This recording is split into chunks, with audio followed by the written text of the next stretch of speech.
Thank you very much, Casper, for joining me today. I'm very excited to hear about your career journey into business change and much more.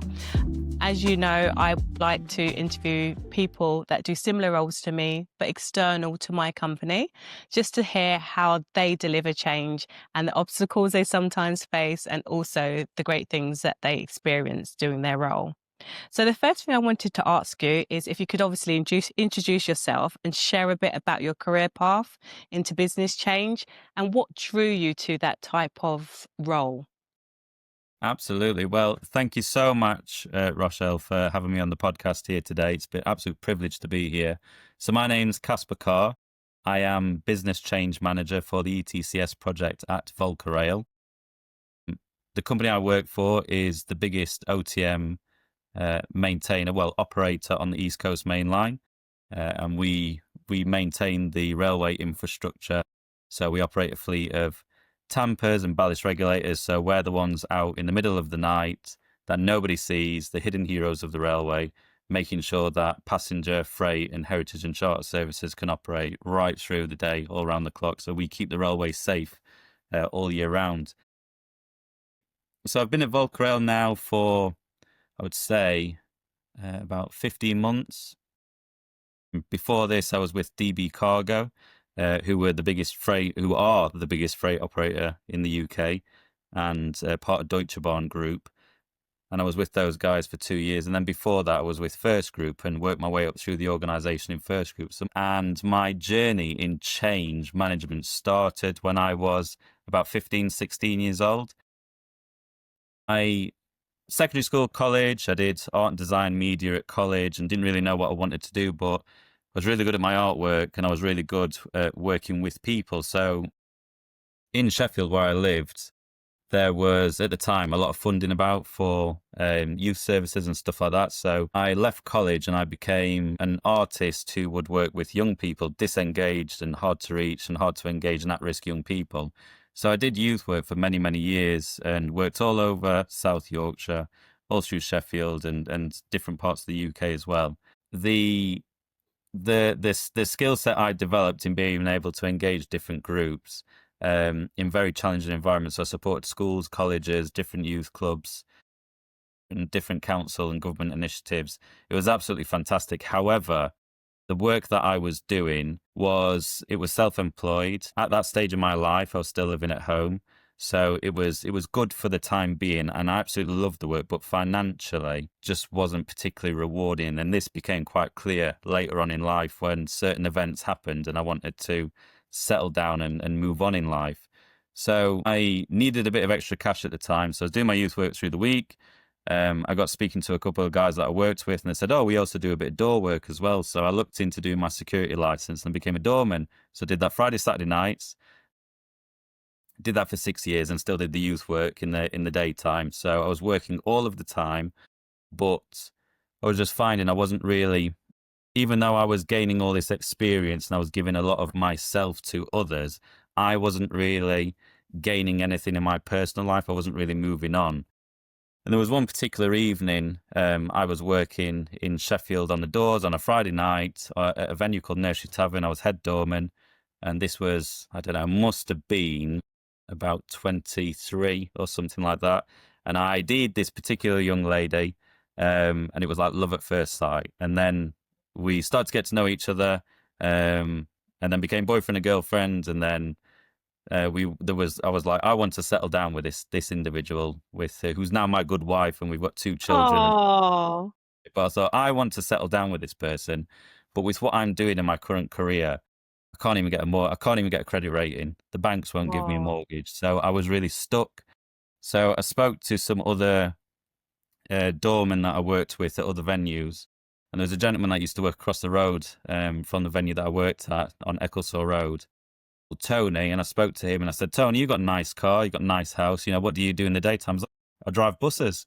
I was like, what do you mean you drive buses? Yeah, I drive buses. It's weekly. Well, it's £400 a week, weekly pay, get paid every single Thursday. And I was like, yeah, I'll have a bit of that.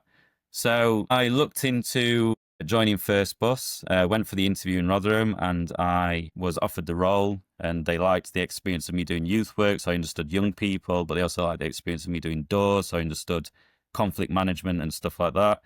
And I handed in my notice with the youth work stuff that I did, which was a very, very sad day, if I'm honest. But I thought to myself, I just need to focus on me. And then I thought I could go back to that in the future. And I remember being stood on the high street in Sheffield saying to other bus drivers, I'm going to get this mortgage and I'm going to go back to do youth work, because I had my own company and stuff like that at the time. And I was like, I'm going to go back to doing that. But the more I started to get involved in the initiatives internally within First Bus, First Group, it was much more than just driving buses. There was an L&D department, there was engineering, there was IT, there was all this sort of stuff.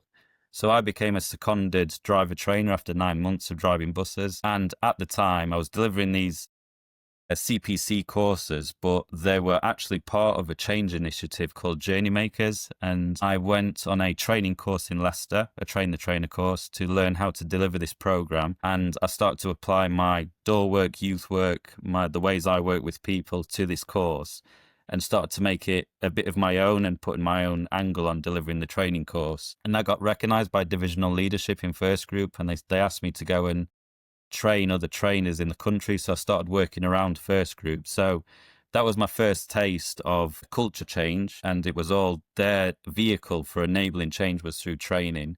And they got me to go around the country, and I then look back and realize I've been doing change management this whole time, from leaving college and working with young people, doing door work and having to change people's mindset from doing something silly to then just going on and enjoying your night or getting a taxi and head on to the next venue. I've been doing change management this whole time, senior stakeholder and frontline stakeholder management skills.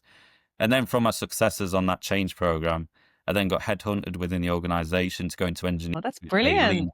A lean management change implementation that was happening called EMS, which was engineering management systems. I was very successful in that. They kept me on right until the end. Even during COVID, they kept me on as well. And then there was a new IT system that needed to come in that was called Info. And they had lots of IT experts and lots of engineering SMEs, but they needed a people person. So I went in there as a bit of a change manager trainer. And then I started to post my successes and milestone achievements on LinkedIn. And then I got headhunted, and then I ended up at DB Cargo. And I was at DB Cargo for 2 years working on ETCS, which is European Train Control System. So the new signalling system that they're putting into all UK rail operators throughout the UK and taking away the line side signalling. Hugely complex change, biggest change since the change from steam to diesel. Got my teeth into that, had a lot of successes at DB, and then again got headhunted and ended up at Volker Rail. So that is my career story. Wow. And who knows what was European Train Control System. So the new signalling system that they're putting into all UK rail operators throughout the UK and taking away the line side signalling. Hugely complex change, biggest change since the change from steam to diesel. Got my teeth into that, had a lot of successes at DB, and then again got headhunted and ended up at Volker Rail. So that is my career story. Wow. And who knows what will happen next. Fascinating. It's so fascinating. And what stood out for me is as you said, what you actually was doing was business change all the while. The whole but time. Probably like me, when you was doing it, you didn't know there was a role called business change until later on. Because as I said in previous podcasts to people and to my colleagues at work, we always say there was nothing out there. Like 10 years ago, there was nothing detailing what business change is and what those people in that team would do or how they would deliver and what the role consists of. So to hear your story, you certainly had all of the capabilities to be a business change manager. And it's such a great story. And I love your tenacity and just the fact that you never gave up. You knew where you wanted to go and you was persistent and you kept going. So good on you for that. What would you say has been your biggest challenge that you've had in regards to the change programs that you've led? Which one would you say was the biggest challenge and why? I find that there's a constant challenge with picking yourself up every single day, having the bad days when you're facing resistance all around you, negativity, and I certainly would say resistance is probably my biggest challenge and barrier that I face. Not all organizations understand the value of what you bring. It's often misunderstood in the beginning. There's always a sell to, not sort of sell your services, but say why I'm here, what my technical skill set is, what I bring to the team, because a lot of environments I've been in have been very ops focused or engineering focused in the transport industry.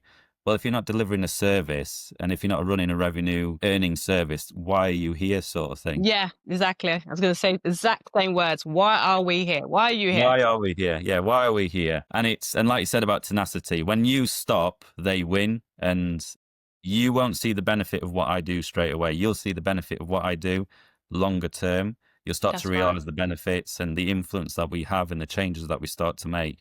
But the biggest challenges that I always face is when things get de-scoped, when project teams come under threat, or good people that you've worked with, all of a sudden there's cuts made and things like that. It's never, ever easy. It's never easy. Yeah. And I've worked with a lot of people in the recent years who there's been cost reductions in certain areas. You lose people, and that's never easy whatsoever. And I would say that's particularly tough, is that side that people don't see, the struggles in the background, the battles that you've got to have in the background of keeping your team safe, making sure that they're in employment, having the battles with sponsors or senior partners or funding side of things, and you're having to justify why that role is there, what value that they bring, and keeping them secure. So the hours of stakeholder management that have to be done in the background to make sure that the individuals that you work with day to day are still in a role. And I faced this challenge in the past many, many times. Never an easy one. And there's been many a sleepless night, I would definitely say. So there's a lot of battles that nobody sees. I can definitely relate to that. What would you say you've learned from some of the challenges, though? What have I learned? The power of resilience, the power of, we set out to do this in the beginning. We're not going to change direction. We are going to realize the benefits here, and we will achieve the targets that we've set out to achieve in the beginning. Don't deviate. Let's have some very honest discussions of how we deliver value and how we deliver best value for the client. And let's look at solutions. Let's not look at, or let's not get into a mindset of short-term thinking. Let's think long-term and what's the solutions. And it's always constant communications, constant stakeholder management, constantly keeping people on side, regular engagement, regular touch points, and intervention when there becomes a distraction or a pull in a different direction, whether that's we need to reduce costs or another big initiative has come up, and we need to slow things down on this side. It's making sure that we're sticking to the plan and we've got a timeline in front of us, and these are the milestones we will achieve. This is how we're going to do it. Stick to the plan all the way through. It's very easy, and don't get me wrong, over the past few years, there has been many a moment where you think, what's the point? I'm going to throw in the towel. There's easier ways of earning money, but a nice weekend, you go for a walk in the countryside, you come back to it and you go, no, this is why we're doing it. Pick the team back up. Let's keep going. Give confidence.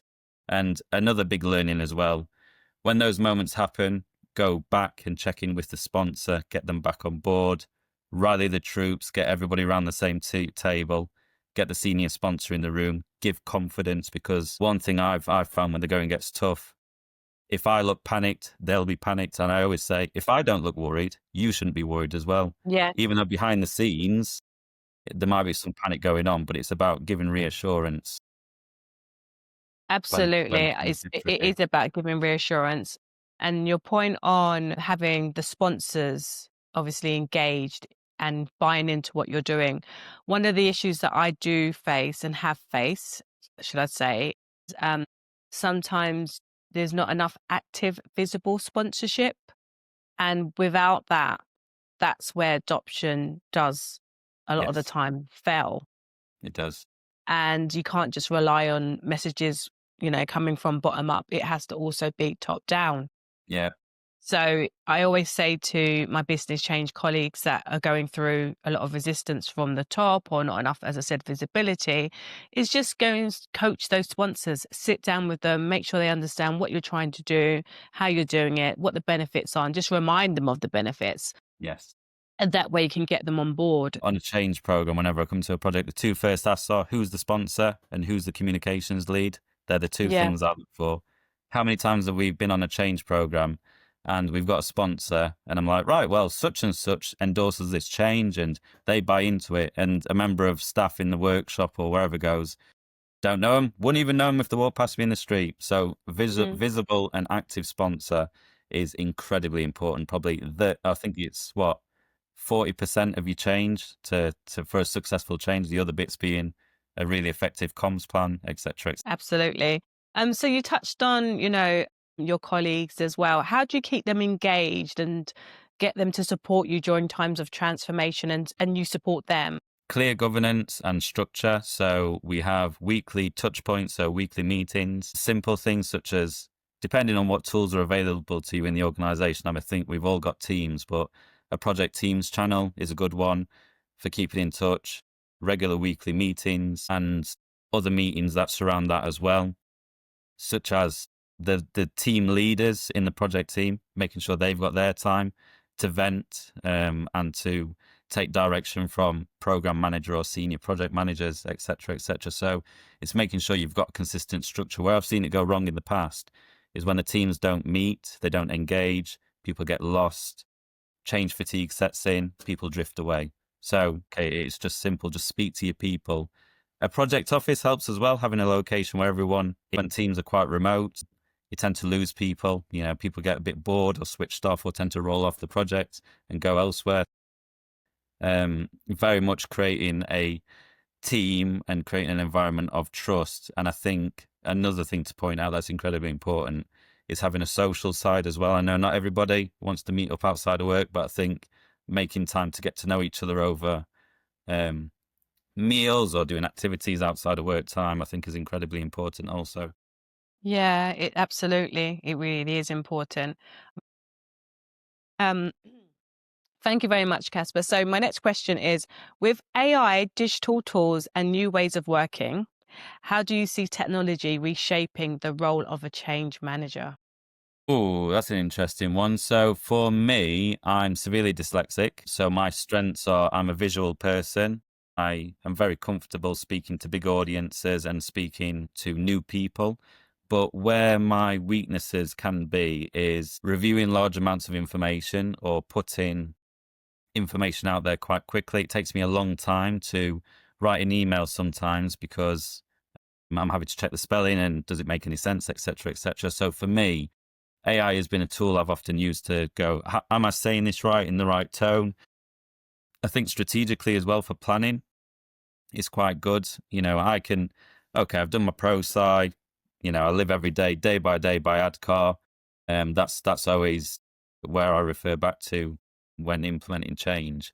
But AI tools have been nice to, particularly, so ProSci, for instance, on ChatGPT, they've done their own AI generator on there for ProSci, so you can ask it questions and it'll give you answers from the ProSci change management book that they produced in 2018. I think it was, that was the most recent issue I've got, but I think there's a more recent one, which is quite cool. So I think it's definitely going to speed things up. And I think strategically, it's going to allow us to, all right, we've got a certain approach, but tell me if I change industry, for instance, I'm in the railway industry at the moment. In the future, I was to go into the oil and gas industry. What's the best approach here? Asking questions such as, I don't know, how do I best engage with a remote workforce? How do I best engage with a senior leadership team who are abroad? And how do I get them involved in the change program? So it speeds things up. I think it really helps us get quicker. But even though AI is getting bigger and bigger, I certainly see the advantages of it. Companies are quite nervous because of, I think NR Network Rail is doing a good job of embracing AI, and so are the big organizations, but it is taking a long time and AI is moving very, very quickly. But So quick. as long as you use it ethically, as long as you use it correctly, as long as you get guidance from organizations of how staff can use this, there doesn't need to be any nervousness whatsoever. I very much see it as a tool to be embraced for the future, but there is always a role for people. It should only be a tool to help us in our roles as change managers, but it shouldn't replace change managers. That's exactly what I believe in too. AI, and I say this to everyone, even my team some people around me got a bit nervous about AI taking over their role, and I had to reassure them, No. think of it as a tool to help you work efficiently. I had Yes. a member of my team, she was using Copilot to do quite a lot of work. And we're allowed to use Copilot because she's a Copilot champion. She has a license and there's governance around it, and Microsoft working with Network Rail to ensure there's the correct security and everything. And she was like ashamed that she was using it a bit because she felt that I was going to think she's not good at her role. I said, no, you're actually better at your role because you use your initiative to use the tools that are available to you. So I'm actually going to commend you for doing that. And then obviously you can teach us what you've done, what prompts you may have used, or how you might have Yeah. produced a document using AI to help your team. So Yeah. I always say to people, yeah, business change and AI are, it can work so well together if done correctly, as you said. For anybody who's neurodiverse, it's a bit of a lifesaver as well, because you'll be sat in a meeting, people will be talking about things, and you're like, I don't know what that means. And in the past, I've been in the position where I don't care now, because I'll go, please explain that acronym. Oh, sorry, for my understanding, can we just go back over that, please?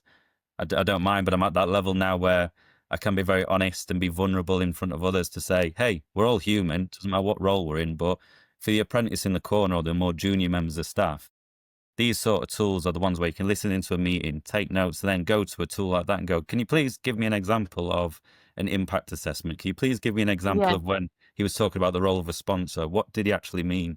So Yeah. it's a bit of it's used in that way as well, which is nice. But there is a lot of nervousness. There's a bit of AI shame about, I would say, of people are criticizing each other for using it, but it's very much a tool to be embraced in the future. But organizations need to show their staff how to use it in an effective Yeah. way. In That's the right way. Exactly. 100%. I 100% agree. I'm an advocate for AI, and outside work, I use a lot of AI for different things, creativity. I know you do art, so there's a lot of things you could do with your artwork with AI nowadays as well. Yeah. I just love AI. So I could talk about AI all day, but we don't have time for that. So let's proceed. So my next question was around what tools, framework, or approaches do you swear by when you're delivering a successful change? So I could definitely talk in length about approaches. So my approach is always ADKAR, so awareness, design, knowledge, ability, reinforcement. I like to keep things simple. I don't think change should be complicated whatsoever. I work with a lot of experts who have got high amounts of technical knowledge. They're experts in their field. But at times when you work with experts, everything that they're saying is important to them and means a lot Yeah. to them. But when I think about me as a business change manager, I'm there to focus on the people. How do I get this organization to adopt this change?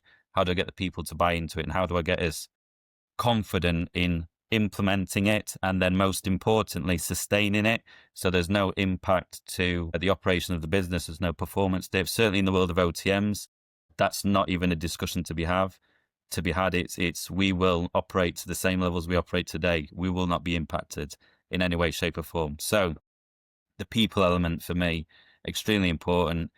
Keeping the change simple, and when I'm selling the change to middle management, senior management, and director levels and senior sponsors, it's about them understanding their role, but understand where we are in the change as well. So, for instance, the change program that we're currently on, we're in the awareness stage. We'll be in the awareness stage sometime. We've got to let people know what is ETCS? What does ETCS mean for me? What does ETCS mean for our organization? And I've got to coach the management teams in this is the elevator pitch. This is the information we put out there. This is how we engage. We're not going to worry about all this other stuff. We as a project team will, but we're not going to communicate that out until this stage. And this is why. And ADKAR backs up what I'm saying, and it helps give people confidence. Oh, that makes sense. And I can read up about it, and there's a ton of stuff that tells me about it as well. So ADKAR is probably the approach that I absolutely swear by. Yeah, I think ADKAR is absolutely brilliant. And we do the same in our organization. We use ADKAR a lot. A lot of the people in my team at the moment, they've either done ProSci or they've done the APM.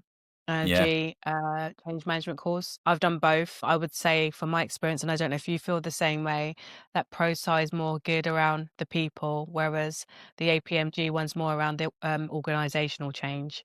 Yes. So I found personally doing both was quite helpful, but I am a bit more leaning towards ProSci because I deal with a lot more getting people to, especially with technology on their journey. And I feel the ADKAR approach helps with that. So that's why I lean more towards ProSci. And the toolkit that comes with the pro side training. Here's me sounding like a salesperson for pro side, but the toolkit that I was given, I take with me everywhere, and I've got a template for everything. So if I need an impact assessment, I've got one. If I need a communications plan, I've got one. If I need a resistance management plan, I've got one, and I just tailor it to my organization. It's fantastic, brilliant, it's really, really Yeah. good. Yeah, and the annoying thing for me is that I done my ProSci qualification many years ago, maybe even 10 years ago now, and I think I need to do the course again just so I can get used to the new technology that they're using now. I know a lot's changed since when I done my ProSci course. I know they were doing other short courses and one-day courses here and there, but I don't remember seeing a refresher one for existing ProSci people that have the certification. So I'd be interested to see what they can do. There's a sort of another way of making money, making sure people return to them. I'm just saying it's quite viable for them as well as helpful to us, isn't it? So win-win. If someone is stepping into business change for the first time, you and I, we've gone through the motions. What's one piece of advice you would give to them? Network. So your network is absolutely everything. You won't know the answers to everything, and you shouldn't know the answers to everything. Meet people, be vulnerable, ask questions. LinkedIn for me is a bit of a lifeline, particularly on the size of program I work on. The program I work on is enormous. It's a significant 100% compensatable change event. It's terrifying. And when I first started on this program 4 years ago, fresh out of the bus industry, straight into the railway, I did not have a clue. People all around me were talking about SPADs. I didn't know what they were talking about until someone would say, "Oh, signal past at danger," sort of thing.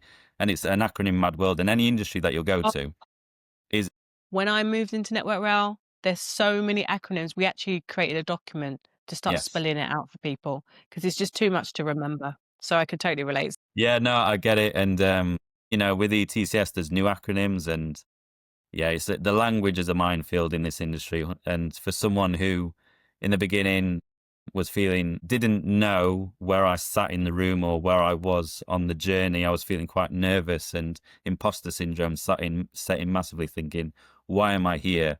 But when I got to speak to people, they were like, "Oh yeah, I've been in the industry 20 years and I felt like that at this point," and all the rest of it. So it is literally not what you know, it's who you know. But set yourself up Absolutely. those lifelines.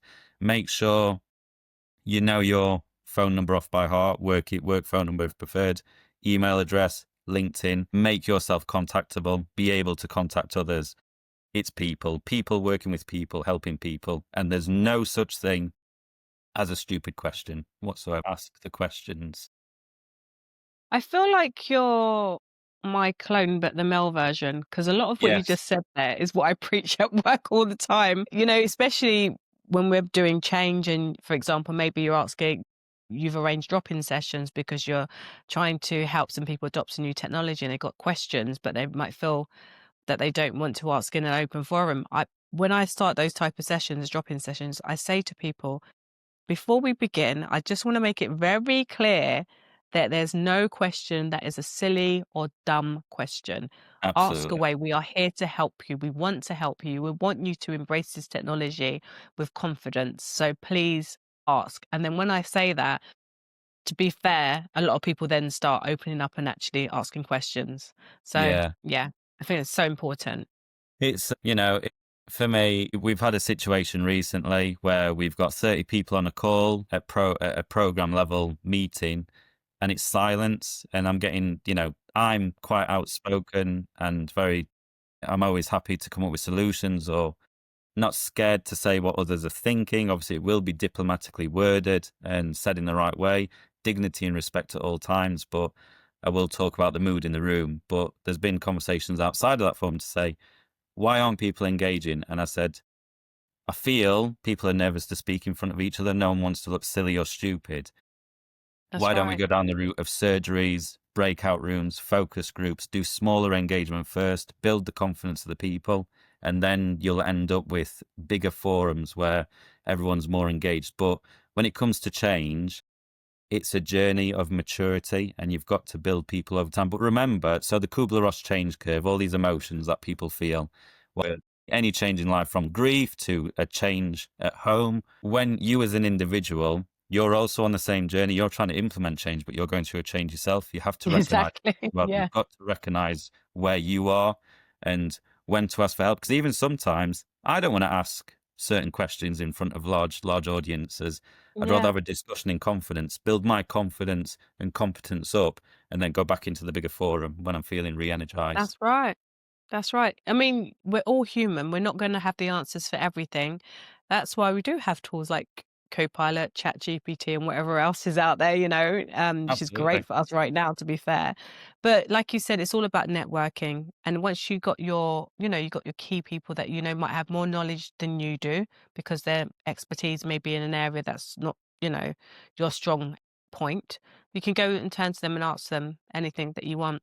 One of the things that we do, and you probably do the same because it sounds like we're very similar in how we deliver, is that we'll have drop-in sessions, but we'll also have a lot of different channels set up for people. So, and we'll have a Teams channel, we'll have a SharePoint, a Viva Engage page, we'll have a direct mailbox that people could write into. It's all those sort of things. Having those channels available to people really does help with that communication. And as you said, for people to feel comfortable in answering any question that they want. Absolutely. So I just wanted to ask now, obviously you seem like you really enjoy your business change role.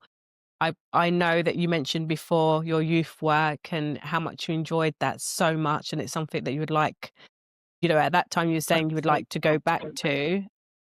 What do you see as the biggest trend or shift that will shape business change in the next 5 years? Well, I think AI is probably the biggest change that we're coming up against, positive and negative. I think that's definitely one of the biggest drivers. I think there's a lot of nervousness in the Mm, UK and around the world around job retention and what AI will bring, positive and negative. So it's about us helping organizations keep up in an ever changing world, and yes. how we keep skill sets and teams relevant in employment, in positions for the future. And as business change managers, I think our jobs are going to be tougher than ever, because we're going to have to communicate and engage and implement change at a quicker pace than ever before, because of Yes. how quick technological advances are. So that's certainly a challenge. But I think the speed of AI is going to make things very tricky, and is certainly going to catch some of us Mm, off guard. We don't, even I'm sat there going, right, I've got a bit of a 3-year plan in my head, but in terms of 5 years, 10 years, not really sure. But business change managers are the future, and I think yeah. there's a lot of us out there. Even though we don't have the title as change manager, we already are change managers. But it's being um, open to change, being able to adapt to changing situations quickly. The world is moving fast, AI is moving fast, and there's parts of the UK that do adapt to change very well, but there's parts of the UK or industries that are very slow to move and adapt. So there's going Yes. to be a huge test in the future.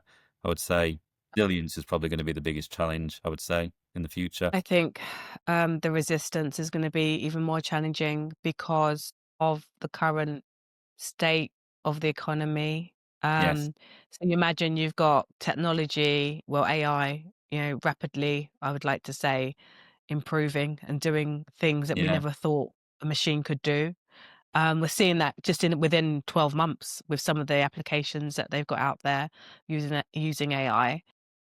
But then on top of that, to have that psychological safety that may be not there because of the way that the economy currently is and how it's making people feel, with that Yes. on top of everything else, that's where I think our role is going to become very difficult when we're trying to get people to embrace change when they've got, as you quite rightfully said earlier, all these other emotions that they're dealing with, Yeah. as well outside of their job. So yeah, I think it's going to be challenging, but I think it's all about using the tools that we now have available to us, those champion networks that are, sorry, I've got a cold.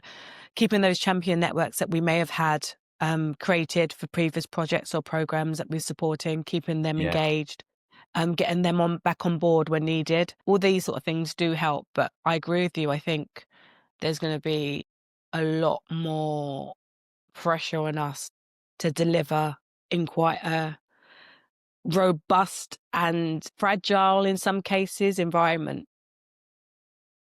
I'm an 80s baby. I was born in 1988. I grew up watching films like Terminator 2. I've seen the future, or a version of the future that they told us back then. But, you know, there was an interview recently, wasn't there, with the director of Terminator 2, and he was warning against advancements in AI and stuff like that. But AI is just one thing. The changing landscape as well. Certainly the events that are happening in Ukraine over the past couple of years, and all the conversations that are going on in NATO at the moment, and the establishment of defence industry in the UK. So certainly big investments in like Sheffield Forgemasters and Port Talbot, and, you know, getting naval fleets up and stuff like that. It's a very scary world that's ahead of us. And yes, I agree. I would also say as well, so there's that side of it. And you think the threat of conflict in the future, even though I sit here today and go, it's pretty unlikely because, you know, there's escalation that happens, but nothing ever really kicks off in a scale that it did in the past. However, there's other conflicts going on that we don't see. Yes, that's right. The increase in roles in cybersecurity and stuff like that. So there's where some industries will not survive into the future, there are new industries that are coming up. Security is one of the biggest ones. It's only recently, I mean, I was driving to work the other day and on the radio was playing, and it was talking about advice from HMRC, and, you know, are you compliant with the latest standards? How cybersecurity ready are you, and all the rest of it? Now, they wouldn't hear this stuff 5 years ago. So there's new industries emerging. So yes, it's being open to change. But like you said that about retention of people, project teams, champion networks. I look at the project team I'm in currently, and we've got all the right people in the right places. It's all about retaining those individuals for the changes that are coming in the future. And we're building that maturity. We need to adapt to the new work streams that are coming up. So it's all about training, investment, exposure, shadowing others, learning new ways of working, and being able to adapt to new and emerging trends. So being very much open to change yourself and your project teams, adapting quickly. Yeah, 100%. And one of the things that we are doing in my specific area of the business in Network Rail, which I think is amazing actually, is we've asked our colleagues to benchmark themselves against their current role. And that way they'll be able to identify areas that they need to maybe improve on, and therefore create a professional, you know, learning development plan to then, you know, ensure that they've got the required skills to keep them up to speed. Some people might be that they've been in a role for a long time. They're happy where they are. You know, there are these people. They've got a really good work-life balance, and that's fine. There's nothing wrong with that. They're happy where they are. They don't want to progress. You know, everything is working great for their lifestyle. But then at the same time, with everything evolving, now what we need to do is make sure those people are still keeping the current skills that they have for their job still at the right level, because even that's changing as well, you know, their role, because of the way that the world is moving. I had to work on that program. That was quite difficult. It's about timing as well, that when you're bringing in these things, isn't it? Because you can say to everyone, this is great, you should do this, you've got this opportunity, we're going to invest in you. But if it's not the right time for that person, they're never going to buy into what you're saying. But you just need to let them know that it's not going away for now. It's still there. When they're ready, you know, this is the stuff that's available to them to help develop themselves, all the training and support. And one thing, Network Rail is brilliant with their training development. So I give them that. They're fantastic. Yeah. So it's all about training and development. So I know that you've been in your role for quite some time now, and it sounds like you've got a vast amount of experience. You're very knowledgeable. I can tell that from how you've articulated yourself. And that's exactly why I asked you to be on this podcast. So thank you. What does your future look like? My long-term future. So the next 20. Your long-term future. The next Not necessarily work related. Yeah. So The next 20, 25 years in my career, where I want to end up longer term is managing director level or CEO level of an organization is absolutely where I want to be. I really, really enjoy working with people, particularly the operational frontline people. That's where I started. I've done plenty of those frontline roles myself in the past. I understand the importance of taking time out and spending the extra time to engage with individuals who actually do the job. That keeps us all in a job. And all the way through to the managers that keep it all together, etc., etc. But for me, I want to be in a position of bigger influence. I want to be an active and visible sponsor and leader myself someday. I want to mirror the shifts of the frontline workforce, to get out there in the cab of a locomotive, get out there on a night shift on a bus, whatever it might be, whatever industry I'll end up in longer term. At the moment, it's looking like it's the railway. It's the railway for the foreseeable, and the railway for the rest of my what's going to come up in the future. But either way, for me, it's all about absolutely 100%. It's all about moving forwards all the time. Taking people on the journey with me is a very big part of me. I love seeing others succeed and do well. I'm a very big supporter of celebrating other people's successes. I enjoy bringing people with me into the current world I'm in, who I've worked with in the past. I'm in an industry. I see a fit for your skill set. Let's look at how we could make some introductions and get you involved in this world as well. And so far, I've achieved 3 or 4 people, not just in the company I'm in, but elsewhere in other rail operators, placing the right people places. So I love that sort of stuff. So for me, it's the future career is being in a higher position, possibly in the organization I'm in, or who knows what will happen in the future. But on a personal level, moving to the forever home, I would say. We're still in our first house at the moment. So working towards that. I've got 2 children, seeing them happy and, go through school and further education or apprenticeships, whatever they want to do. Probably future engineers and change managers, I would definitely say. And also in my spare time, producing my artwork and still getting clients and people who want to have a painting and stuff like that and just enjoying my art. You sound like you're very multi-talented. You've got a hefty day job. You've got great aspirations to be director level, CEO level, which is brilliant. But don't just coast past the artwork. I think this is fantastic. So is this your hobby? Was this something that you wanted to really do full time? Back to my days as a youth worker. So my artwork was my tool to engage with young people. So for the past 20 years plus now, I've been a professional graffiti artist. It's not something you really mention on day one of your job on the railway, but once you pass the probation, hey, I used to do graffiti art, but when people, it's not tags. It's big murals and community projects and that sort of stuff. I got into earning a living out of my artwork quite early on in life. So I saw the advantage of, I learned about how to do the procurement process, be part of tenders, put myself in as a supplier to different organizations to get the work. So I understood how all that worked from an early age. But I was mentored by some individuals who were actually mentored by Goldie, the drum and bass DJ.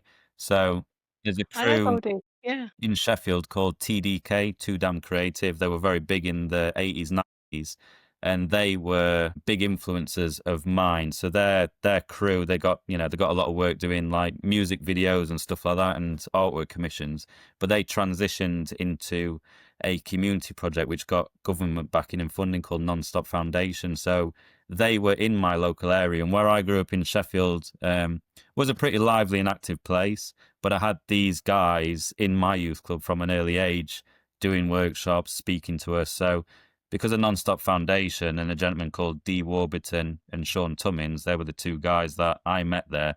They were the biggest influences I had at that point in my life at the age of like 13, 14. That steered the direction.